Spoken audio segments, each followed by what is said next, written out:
আমাদের আজকের টপিক ছিল ইনফ্যান্টাইল হাইপারট্রফিক পাইলোরিক স্টেনোসিস। বেশ বড় একটা নাম। তো দেখা যায় এই ইনফ্যান্টাইল হাইপারট্রফিক পাইলোরিক স্টেনোসিস থেকে মেইনলি সিনারি বেসড কোশ্চেন আসে, আর সাথে এই টোটাল একটা নাম দিয়ে শর্ট নোট আসতে পারে, বা এখান থেকে যে কোনো একটা অংশের যেমন ক্লিনিক্যাল ফিচার জিজ্ঞেস করতে পারে বা ট্রিটমেন্ট জিজ্ঞেস করতে পারে, এই ইভেন এমসিকিউতেও আসে। তো সিনারি বেসড মানে কি, মনে করো তোমার একটা ফ্রেন্ড তোমাকে কল দিয়ে বলতেছে যে তার বাচ্চার 1-2 মাস বয়স বাচ্চার, সেই বাচ্চা দেখা যায় কিছু খাইতে পারে না। যদি খাইতে যায় তো খাইতে গেলে কি হয়, দেখা যায় খাবারটা বমি করে ফালাই দেয়, ইভেন বমিটা অনেক দূরে গিয়ে পড়ে। ওকে, আর যে খাবারটা খায় ওই খাবারটাই বের করে, মানে বমির সাথে ওই খাবারটাই বের হয়। এরকম কিছু কমপ্লেন করতে পারে। আবার এরকম বলতে পারে যে যখন খাওয়ানো হয় তারপর দেখা যায় পেটটা মোচড়ায় বা পেটটা মোচড় দিয়ে ওঠে। ঠিক আছে, এই যে কথাবার্তা যেগুলো বললাম এইগুলোই মেইনলি ইন্ডিকেট করে ইনফ্যান্টাইল হাইপারট্রফিক পাইলোরিক স্টেনোসিস। তো এখন আমরা বুঝবো ব্যাপারটা কি, কিভাবে হয়, আলটিমেট দেখা যায় কী কী ফিচার নিয়ে প্রেজেন্ট করতে পারে, আমরা ট্রিটমেন্ট কী করব। তো মোটামুটি তোমাদের মানে পেডিয়াট্রিক সার্জারিতে যে কোশ্চেন আসতে পারে সেইগুলোকে ফোকাসে রেখেই আমরা আসলে মেইনলি এই টপিক্সটা পড়ব। তো চলো শুরু করি।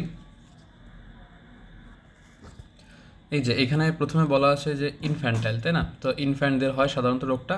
তো যখনই বলা হবে ইনফ্যান্টাইল তখন ইনফ্যান্টদের কত বছর বয়সে হয়, তো এইটা মনে রাখবে এখান থেকে, এই যে রোগটা এইটা 2 থেকে 8 সপ্তাহের মধ্যে হয়। ঠিক আছে, তাহলে বাচ্চাদের হবে যেসব বাচ্চার বয়স 2 থেকে 8 সপ্তাহ বয়স। ঠিক আছে, বা মনে করো 2 মাসের মধ্যে। এই তো এরপর এই বাচ্চা কোন ধরনের বাচ্চাদের বেশি হয় বা কম হয়, তো এখানে ছেলেদের বেশি হয়। মেল ফিমেল একটা রেশিও আছে, বেরি ল্যাবে দেয়া আছে। তো এটা মনে রাখবা যে মেল ফিমেল রেশিও 4:1, তাহলে ছেলেদের সাধারণত 4 গুণ বেশি হয়। এই হাইপারট্রফি তো বুঝতেই পারতেছো, যদি দেখা যায় সেল সাইজটা ইনক্রিজ করে তাকে হাইপারট্রফি বলা হয়। পাইলোরিক মানে স্টোমাকের পাইলোরাস পোর্শনটা। আর একটা ব্যাপার আছে স্টেনোসিস। ঠিক আছে, তো দুইটা ব্যাপার, একটা ওয়ার্ড হলো স্টেনোসিস, যদিও অনেকে জানো, তারপর আমি একটু বলতেছি। আরেকটা হলো অ্যাট্রেক্সিয়া। ঠিক আছে, এই দুইটার মধ্যে পার্থক্য বুঝতে হবে। তো অ্যাট্রেক্সিয়া হলো কি, মানে সোজা বাংলায় বললে যে কোনো একটা লুমেন, ঠিক আছে, সেই লুমেনটা যদি কমপ্লিটলি ব্লক হয় ওইটাকে বলা হয় অ্যাট্রেক্সিয়া। ঠিক আছে, তাহলে অ্যাট্রেক্সিয়াকে আমরা বলতে পারি কমপ্লিট ব্লকেজ অফ লুমেন, যে কোনো একটা লুমেন। আর এইটা যদি দেখা যায় পার্শিয়ালি ব্লক হয়, মানে কিছুটা অংশ যদি বাকি থাকে, ঠিক আছে, ওইটাকে বলা হয় স্টেনোসিস। তাহলে স্টেনোসিস হলো পার্শিয়াল ব্লকেজ, সরি। ওকে, তাহলে আমাদের এখানে যেহেতু স্টেনোসিস বলছি তাহলে মানে এটা পার্শিয়াল ব্লকেজ হয়। ঠিক আছে, তো এইটা হলো যে total infantile hypertrophic pyloric stenosis. এটার আরেকটা নাম আছে, এটাকে বলা হয় কনজেনিটাল। ঠিক আছে, এই ইনফ্যান্টাইল তো বলা হয়, ঠিক আছে, এখানে অনেক সময় শুনবা যে কনজেনিটাল বলা হয়। তার মানে এটা কী কারণে হয় আমরা কজও বুঝতে পারলাম যে এটা সাধারণত কনজেনিটাল, জন্মগত, এটা আর কোনো কারণ নেই। তো এই যা যা বললাম, তো এই সাথে সাথে নিজের ছবিটা দেখো তোমরা, এই যে এইখানে একটা স্টোমাক দেওয়া আছে, এই যে তার পাইলোরাস পোর্শন, এই পাইলোরাস পোর্শনের এই অংশটা ন্যারোয়িং হয়েছে। তো এই যে একদম লুমেনটা হালকা একটু দেখা যাইতেছে, এই যে এটাকে বলে আমরা স্টেনোসিস। ঠিক আছে, এই যে মাসেলটা থিকেন হয়েছে। তো মেইন সমস্যা কোথায়, মেইন সমস্যা হলো যে এই যে পাইলোরাস পোর্শনের যে মাসেলটা ঠিক হয়। ঠিক আছে, ন্যারো ওপেনিংটা ন্যারো থাকে। তো এটা একটা ছবি গেল, তার সাথে একটা ছবি দেখতে পারো পাইলোরিক স্টেনোসিসের। এই যে সেম দেখা যায়, এটা কিন্তু মনে হয় যেন একদম কমপ্লিট ব্লকেজ, তাই না? হালকা একটু জাস্ট গ্যাপ আছে। ঠিক আছে, তো এটাই হলো পাইলোরিক স্টেনোসিস। তো এটাকে আমরা অ্যাট্রেক্সিয়া বলতেছি না, ডির নামে যখন হয় সাধারণত আমরা এটাকে অ্যাট্রেক্সিয়া বলি, কারণ ওইখানে কমপ্লিট ব্লকেজ হয়। তো এবার আসো ক্লিনিক্যাল ফিচার। তো ক্লিনিক্যাল ফিচারকে আমরা দুইটা অংশে ভাগ করব। তো একটা হচ্ছে পেশেন্ট কী কী সাইন নিয়ে সিমটমস নিয়ে পেশেন্ট প্রেজেন্ট করে, আর সাথে কী কী সাইন আমরা পাবো। তো প্রথমে আসি আমরা সিমটমস। ওকে, এইটা ইজি বোঝাটা, যে মনে করো দেখো এইখানে যদি এই যে জায়গাটা এরকম ন্যারোয়িং হওয়ার কারণে যদি এটা ব্লক হয়, তাহলে এই যে স্টোমাকে যত খাবার থাকবে সেই খাবারগুলোকে এখান থেকে ইজিলি পাস করতে পারবে না। তখন দেখা যায় পেশেন্ট কী নিয়ে প্রেজেন্ট করবে, বমি নিয়ে প্রেজেন্ট করবে। পেশেন্ট এখানে ভমিটিং করবে, কারণ খাবারটা কোনো না কোনোভাবে তো বের হইতে হবে। তখন সাধারণত এই যে খাবারটা উপর দিক থেকে বের হবে, তাই না? তাহলে প্রথম ফিচার কি যেটা পাওয়া যায় সেটা হলো ভমিটিং। ঠিক আছে, কেমন ভমিটিং? এই ভমিটিংটা মানে যেহেতু পেটের মধ্যে খাবারটা আটকে আছে, তো তো যখনই পেরিস্টালসিস হয় তো খাবারটা ফোর্সফুলি এখান থেকে বের হয়, এখান থেকে ফোর্সফুলি বের হয়। তো সেই ফোর্সফুল ভমিটিংকে আমরা বলি প্রজেক্টাইল ভমিটিং। আর আরেকটা ব্যাপার আমরা জানি, এটা আমাদের ইন্টারমিডিয়েটের কনসেপ্ট, যে এরকম দেখা যায় এখানে এই যে লিভার থাকে না, লিভার থেকে নালি টালি আসে, তারপর দেখা যায় সে পিত্ত থেকে নালি আসে, আমরা পিত্ত নালি বলি। তো এরপর একত্রিত হয় আমরা কমন বাইল ডাক্ট বলি, তাই না, অভিন্ন পিত্তনালী আমরা পড়ছি বাংলায়। তো এই অভিন্ন পিত্তনালী বা কমন বাইল ডাক্ট আলটিমেটলি কোথায় ওপেন করে? ডিউরোনামে গিয়ে ওপেন করে। তো এত কিছু হয়, তো তাতে আমরা কি বুঝতে পারি? এই যে পিত্ত থেকে বা লিভার থেকে যে পিত্ত রস আসে, সেই পিত্ত রসটা ডিউরোনামের অংশে গিয়ে ক্ষরিত হয়। তাহলে ডিউরোনামে যেহেতু ক্ষরণ হয়, তাহলে এই ডিউরোনামের আগের অংশগুলোতে যদি খাবার থাকে, সেই খাবারে কিন্তু বাইল আসতে পারে না বা পিত্ত আসতে পারে না।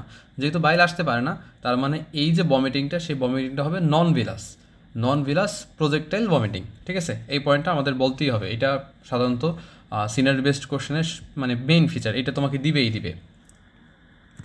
তাহলে কি বললাম আমরা বললাম বাইল আসে না, তাহলে এটা হলো যে নন ভিলাস। আর এইটাই কিন্তু একটা ডিফারেন্সিয়েট করার মতো পয়েন্ট যখন আমরা অন্য কিছু সাসপেক্ট করব তার সাথে, যে সেগুলো দেখা যায় সাধারণত বাইল স্টেন্ড হয়। তো এটা নন ভিলাস আর কি প্রজেক্টাইল ভমিটিং। ঠিক আছে, এটা মেইন সিমটম। তারপর আর কি সিমটম নিয়ে প্রেজেন্ট করে? তো যেহেতু পেশেন্ট দেখা যায় বমি করে, তো বমি করতে থাকে কারণ তার খাবারটা এখান থেকে পাস করে না। আর খাবারটা পাস করে না, তার মানে সে দেখা যায় খাবার যেহেতু তার অ্যাবজর্পশন হয় না, তাহলে এই পেশেন্টগুলো সাধারণত হাংরি থাকে। ঠিক আছে, হাংরি বেবি।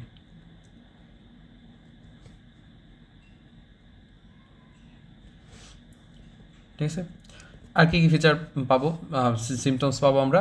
তো সিমটমসের মধ্যে আরেকটা ব্যাপার হলো যে এটা একটু বোঝো, যে সাধারণত বমি যখন হয়, বমির সাথে সাথে আমাদের জানি আমাদের প্রচুর পরিমাণে ফ্লুইড আর ইলেকট্রোলাইট বডি থেকে বের হয়। তো যাদের ফ্রিকোয়েন্টলি ভমিটিং হবে তাদের ক্ষেত্রে ডিহাইড্রেশন খুবই কমন, বডিতে পানি থাকবে না, ডিহাইড্রেশন হবেই।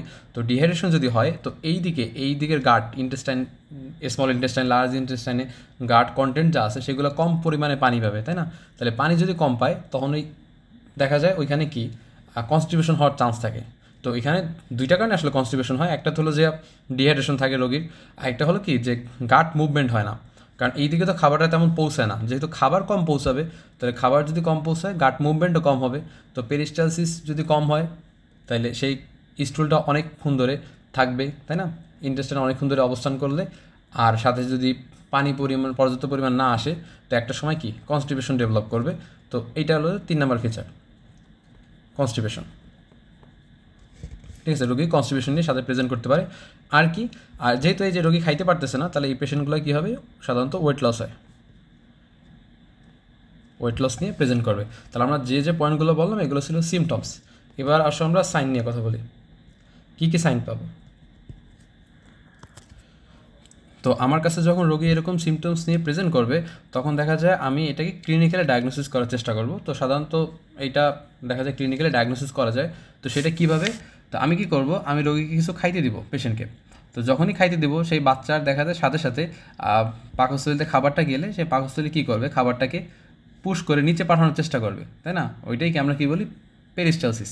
তাহলে এই পেরিস্টালসিসটা দেখা যায়, উপর থেকে দেখা যাবে, তাই না, বাচ্চার পেটের উপরে। তো যেটা বললাম এইটাই আমরা কীভাবে লিখব।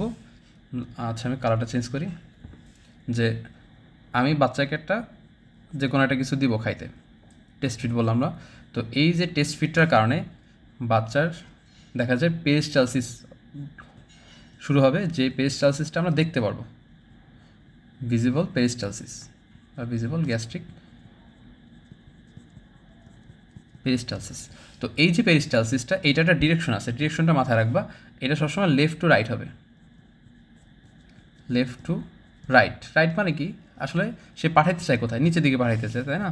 তাহলে এরকম এই যে এইখান থেকে এদিকে পাঠাইতে চায়, তাহলে সবসময় পেরিস্টালসিস এই যে এইখান থেকে ওয়েবটা শুরু হবে, এইদিকে যাবে। তাহলে এটা কোন দিকে? Left to right. ঠিক আছে, এটা মনে রাখবা যে পেরিস্টালসিসটা কোন দিকে হয়? Left to right. তো এটা গেল একটা সাইন, তো আমরা এটাকে 1 নাম্বার দিই। আর কী কী সাইন পাইতে পারি? আর একটা সাইন পাইতে পারি, সেটা হলো দেখা যায় পেটে যদি হাত দিই বাচ্চার, তো অনেক সময় দেখা যায় ওই যে অংশটা থিকেনিং হয়েছে, ওইটা বাইরে থেকে লাম্পের মতো করে ফিল করা যায়। তো ওইটা একটু ছোটো, যেহেতু পাইলোরাস অংশটা কিন্তু বাচ্চাদের অনেক ছোটো হয়, তাই না? তখন দেখা যায় ওইটা জলপাইয়ের মতো বা অলিভ শেপড একটা লাম্প ফিল করা যায়। তো এইটা আমরা মনে রাখবো, ঠিক আছে? পাইলোরিক টিউমার যেটা, সেটা কেমন ফিলিংসটা হবে, যে অলিভ, ঠিক আছে? অলিভ শেপড একটা মাস পাওয়া যাবে। এটা কোন দিকে পাবো? সচরাচর আমরা এটা রাইট আপার কোয়াড্রেন্টে পাবো, রাইট হাইপোকন্ড্রিয়াক বা আপার কোয়াড্রেন্ট রিজন আমরা এটা পাবো। তো এইটা হলো যে আমাদের দুইটা টেস্ট আমরা মানে ইজিলি বুঝতে পারি। তো এছাড়া আর কি, যেটা একটু আগেই বললাম আমরা, যে পেশেন্টে কী থাকতে পারে, পেশেন্টের ডিহাইড্রেশন পাইতে পারে, সরি। তো আমরা তো ফার্স্ট ইয়ারে খুব সম্ভবত শিখছি যে ডিহাইড্রেশন, অনেকেই শিখছো তোমরা, মেজার করে কীভাবে, এই যে ইসে বায়োকেমিস্ট্রিতে ছিল। তো এটা নিয়ে আমি না বলে আপাতত, তো এটা গেল আমাদের সাইন সিমটম বা ওভারঅল আমাদের ক্লিনিক্যাল ফিচার্স। এখন আসো, আমরা এইটা ক্লিনিক্যালি ডায়াগনোসিস করার পরেও যদি আমরা কোনো দেখা যায় ইনভেস্টিগেশন করতে চাই, তাহলে সেই ইনভেস্টিগেশনটা কী হবে? সেটা হবে আলট্রাসোনোগ্রাফি, ঠিক আছে? আলট্রাসোনোগ্রাফি করবো আমরা। তো আলট্রাসোনোগ্রাফিতে আমরা কী কী পাবো? তো এইখানে কিছু দু একটা কথা আছে যেটা তোমাদের মাথায় রাখতে হবে। এই যে আলট্রাসোনোগ্রাফিতে একটা সাইন পাওয়া যায়, ওইটাকে বলে donut sign.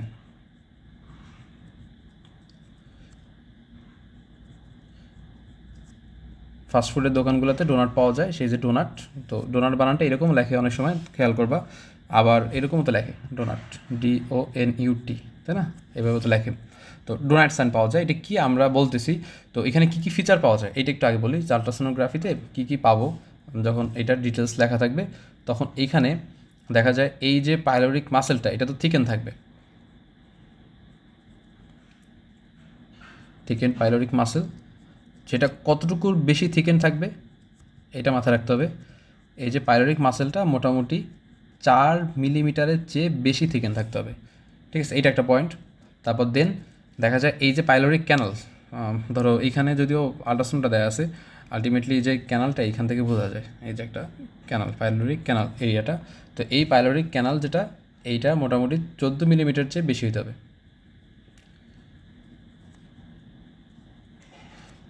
Pyloric canal 14 millimetre চেয়ে বেশি হবে, ঠিক আছে?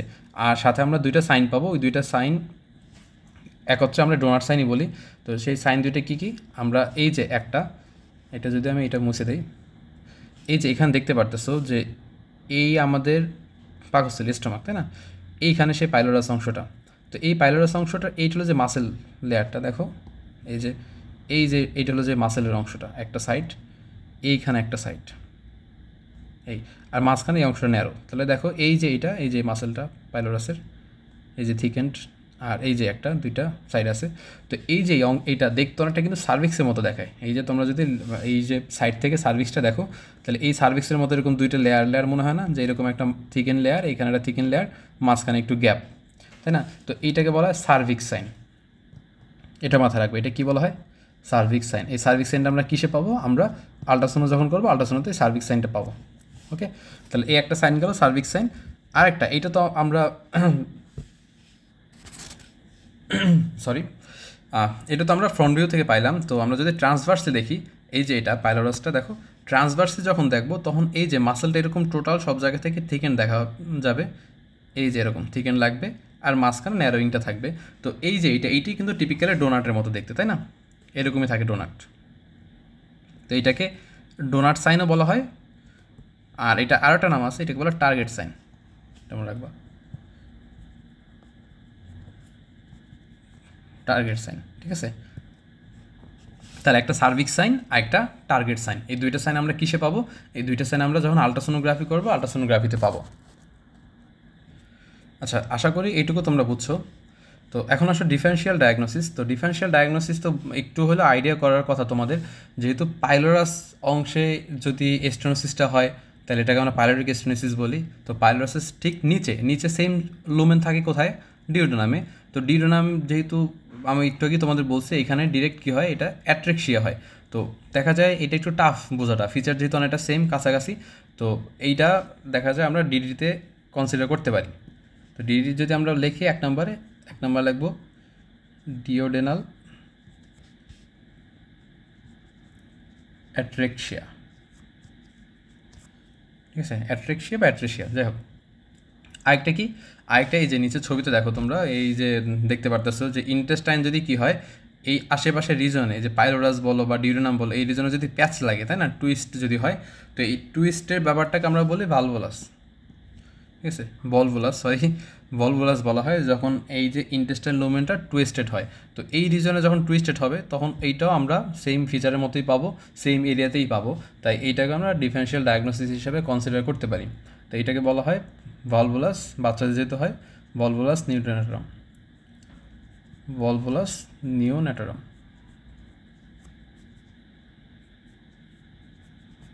তো এই দুইটা মাথা রাখলে হবে, এই দুইটা ডিডি হিসেবে আমরা মাথা রাখবো এখান থেকে। এবার আসলে ট্রিটমেন্ট। তো ট্রিটমেন্ট খুবই গুরুত্বপূর্ণ। তো ট্রিটমেন্ট যদি একটা ওয়ার্ডে তোমার বলতে হয় যে এই যে পাইলোরিক স্টেনোসিস হয় নিওনেটারামদের, তো এটার জন্য কি করা হয়, তো বলবা এটা ট্রিটমেন্ট সম্পূর্ণ সার্জিক্যাল। তো সার্জিক্যাল ট্রিটমেন্ট কি সার্জারি করা হয়, এইটা হলো যে র্যামস্টেড পাইলোরোটমি, সরি পাইলোরোমায়োটমি, এটাকে বলা হয় র্যামস্টেড পাইলোরোমায়োটমি। র্যামস্টেড, আশা করি বানানটা ঠিক আছে, র্যামস্টেড, হ্যাঁ, র্যামস্টেড পাইলোরোমায়োটমি, এইটা তোমার বলতে পারতেই হবে, ঠিক আছে, আর কিছু এখান থেকে বলতে পারো না পারো, এটা পারতে হবে। আর এই যে র্যামস্টেড পাইলোরোমায়োটমি, এটার মনে একটা ছবি আমি দিছি এখানে, হ্যাঁ, এই যে দেখো, তো এটা হয় কি, এই যে আমলিকাসের উপরে, এই যে আমলিকাসের উপরে ইনসিশন দেওয়া হয়, ইনসিশনটাকে আমরা কি বলি, আমরা বলি supra আমলিকাল incision, supra umbilical incision. তো এই সুপ্রা আম্বিলিক্যাল ইনসিশন দেওয়ার পর এই যে পাইলোরাস লেভেল একটা লঙ্গিচুডিনাল ইনসিশন দেওয়া হয়, এই যে এখানে দেখো পাইলোরাসে কী দেওয়া হয়, এইখানে ইনসিশন দেওয়া হয় লঙ্গিচুডিনাল। তো ওই লঙ্গিচুডিনাল ইনসিশনটা দিলে কী লাভ হয়, তো এটা একটু পরের ছবিতে দেখো, এই যে দেখো এইখানে এই যে পাইলোরাস লেভেলের এখানে লঙ্গিচুডিনাল একটা ইনসিশন দেওয়া হয়েছে, ঠিক আছে। এই ইনসিশনটা অ্যান্ট্রাম থেকে ডিউরেনাল ফর্নিক্স পর্যন্ত দেওয়া হয়। এত ডিটেলসে যদিও লাগবে না এখান থেকে, আচ্ছা সরি। তো এই ইনসিশনটা দিলে কি হয়, এই যে ইনসিশনটা মাথা রাখবা যে এইখান থেকে এই যে ভিতরে যে মিউকোসাতে কিন্তু কোনো ইনসিশন দেওয়া হয় না, মিউকোসাটাকে এইভাবেই রাখা হয়, এর বাইরের পর্যন্ত জায়গাটায় ইনসিশন দেওয়া হয়। তো হালকা যদি এখান থেকে মাসেলটা কাট করো তুমি, এই মাসেল কাট করার কারণে এইখানে কিন্তু একটা স্পেস হবে, এই যে দেখো এখানে কিন্তু একটা এই যে একটা স্পেস ক্রিয়েট হয়েছে, যে স্পেসের কারণে এই যে লুমেনটা কিন্তু আশেপাশে স্প্রেড করার সুযোগ পাবে। এই লুমেনটা মনে করো লুমেনটা এতটুকু ছিল, তাই না, এখন যেহেতু এইখানে এটা ঢিলা দেওয়া হয়, সহজ কথায় মাসেলটা কাটলে কি ঢিলা হয়ে যায়, তো ঢিলা হয়ে গেলে এই যে গ্যাপটা, সেই গ্যাপটা ইজিলি স্প্রেড করতে পারে, তাই না। তো এইটাই হলো পাইলোরোমায়োটমি, সহজ কথায় পাইলোরাসের মাসেলটা এভাবে কাটা হয়। তো এইটা তুমি ওপেনও করতে পারো, ল্যাপ্রোস্কোপিক্যালি করতে পারো। তো এইটা হলো অপারেশনটা মাথায় রাখবা। অপারেশনের নাম আমরা কি বললাম, নাম হলো যে র্যামস্টেড অপারেশন বা র্যামস্টেড পাইলোরোমায়োটমি। তো এই র্যামস্টেড পাইলোরোমায়োটমি করার আগে আমাদের কী কী ব্যাপার মাথায় রাখতে হবে, তো ওইটা আমরা লিখব প্রি অপারেটিভের মধ্যে, যে প্রি অপারেটিভ আমাদের কী কী জিনিস কনসিডার করতে হবে, ঠিক আছে। প্রথমত যেটা সবচেয়ে বেশি ইম্পর্টেন্ট, যেহেতু বাচ্চার বমি হয়, তো ভমিটিংয়ের কারণে ডিহাইড্রেশন আর দেখা যায় ইলেকট্রোলাইট ইমব্যালেন্স কমন। আমরা জানি যে সাধারণত ভমিটিং যদি নিয়ে প্রেজেন্ট করে কোনো পেশেন্ট, আমরা সহজে একটা টেস্ট দেখি, সিরাম ইলেকট্রোলাইট করতে বলি, তো ইলেকট্রোলাইট ইমব্যালেন্স এখানে খুবই কমন, তাই না। তাহলে সবার প্রথম এই যে দেখা যায় কী করতে হবে, এই ডিহাইড্রেশনটা কারেকশন করতে হবে, ডিহাইড্রেশন কারেকশন, সাথে কী করতে হবে, সাথে ইলেকট্রোলাইটও কারেক্ট করতে হবে।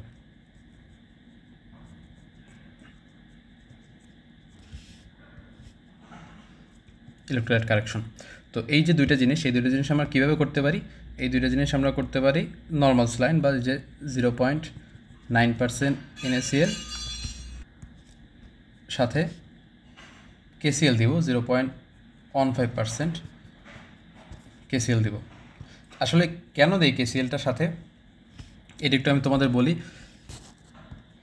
আসলে এখানে একটা কন্ডিশন হয়, ইলেকট্রোলাইট ইমব্যালেন্সের কারণে একটা কন্ডিশন হয়, এটা মাথায় রাখবা। জিজ্ঞেস করতে পারে এখান থেকে যে এই যে পাইলোকেস্টোনোসিসে মেটাবলিক ডিঅ্যারেঞ্জমেন্ট কী হয়? মেটাবলিক ডিরেঞ্জমেন্ট, যে মেটাবলিক ডিরেঞ্জমেন্টটা কী, কোনটাকে বলা হয়? তো সেটা কি? সেটা হলো যে হাইপারক্লোরেমিক হাইপোক্যালেমিক অ্যালকালোসিস। আমি আবারও বলতেছি, হাইপার না, সরি খুবই দুঃখিত, হাইপোক্লোরেমিক হাইপোক্লোরেমিক হাইপোক্যালেমিক অ্যালকালোসিস। আমি বলতেছি ব্যাপারটা কী হয় আসলে। যেহেতু বমি করে, তাই না, খাবারটা পাকস্থলীতে থাকে, এখন পাকস্থলীতে কিন্তু প্রচুর পরিমাণে HCl থাকে। তো HCl থাকলে কি হয়, সেই HClটা বমির সাথে বের হয়।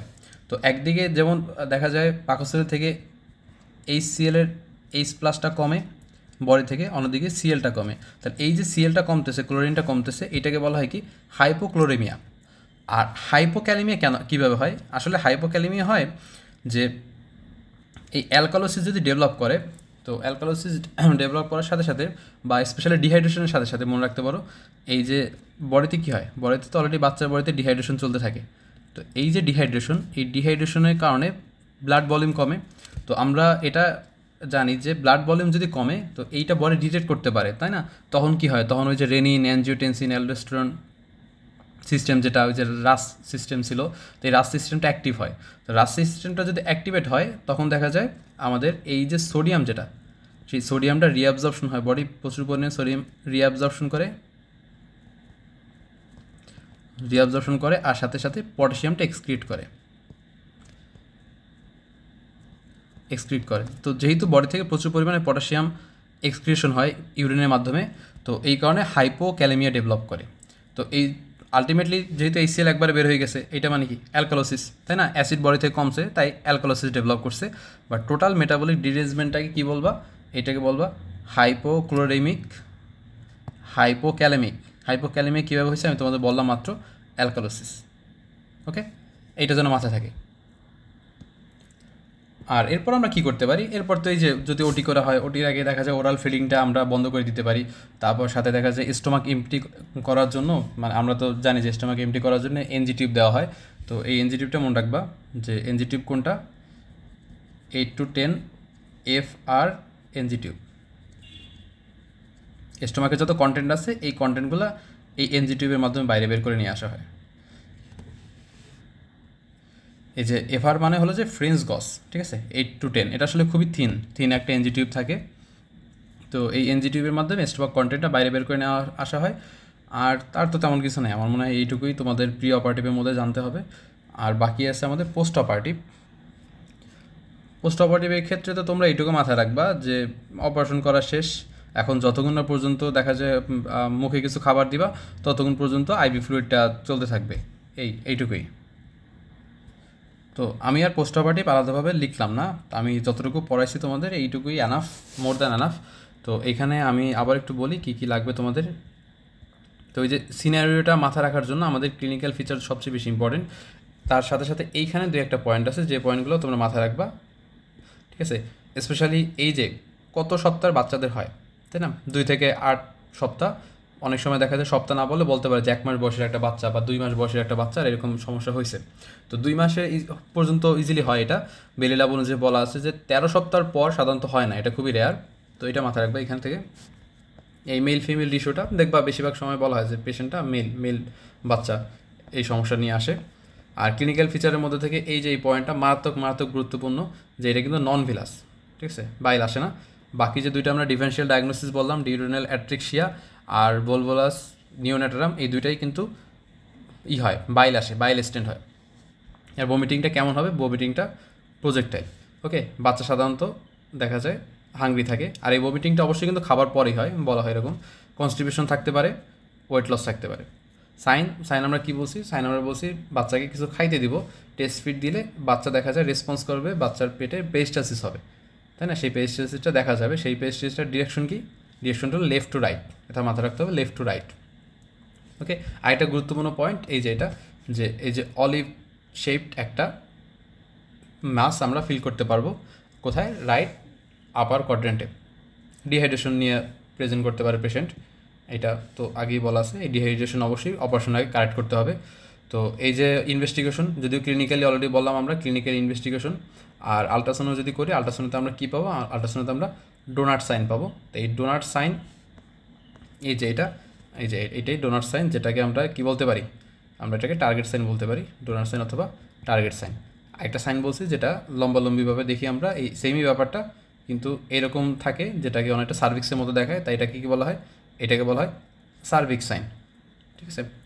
আর এই যে দুইটা টাইটের কথা বললাম, যে মাসেলটা কতটুকু থিকেন্ড হবে, মোটা হবে 4 মিলিমিটারের বেশি, আর লম্বা হবে 14 মিলিমিটারের বেশি। ওকে, এই তো ইনভেস্টিগেশন গেল। ডিফারেন্সিয়াল ডায়াগনোসিস দুইটা পয়েন্ট মনে রাখবা, ডিউরেনাল অ্যাট্রেক্সিয়া আর ভলভুলাস নিওনাটারাম। তারপর আমাদের ট্রিটমেন্ট ওই যে একটাই কথা যেটা বারবার বলছি, যে র্যামস্টেড পাইলোরোমায়োটমি। র্যামস্টেড বানানটা খেয়াল করো, পাইলোরোমায়োটমি। তো এই পাইলোরোমায়োটমি, র্যামস্টেড পাইলোরোমায়োটমি, এটা ওপেনভাবে করা যায়, ল্যাপ্রোস্কোপিক্যালিও করা যায়। আর প্রি অপারেটিভের ক্ষেত্রে অবশ্যই আমাদের খেয়াল রাখতে হবে যে মেটাবলিক ডিঅ্যারেঞ্জমেন্টটা যেন আমরা ট্রিট করতে পারি। সেটা ট্রিট করবো আমরা কীভাবে, আমরা ট্রিট করবো এটা এই যে 0.9% NaCl আর এইটা 0.15% KCl, এটার মাধ্যমে। এই সাথে এটা গ্লুকোজ সলিউশনে দেওয়া হয়, খুব সম্ভবত 5% গ্লুকোজ সলিউশনে দেওয়া হয় এটা। আর এই তো এইগুলা, এছাড়া তো আর কিছু বলার নাই এখান থেকে, আর তেমন কিছু লাগবে না। এই যে ইনসিশন কীভাবে দেওয়া হয় বলছি আমরা, সুপ্রাপনিক্যাল এইখানে দেওয়া হয়। এই পাইলোরোমায়োটমি একটা ছবি অ্যাড করে দিছি, এই মোটামুটি।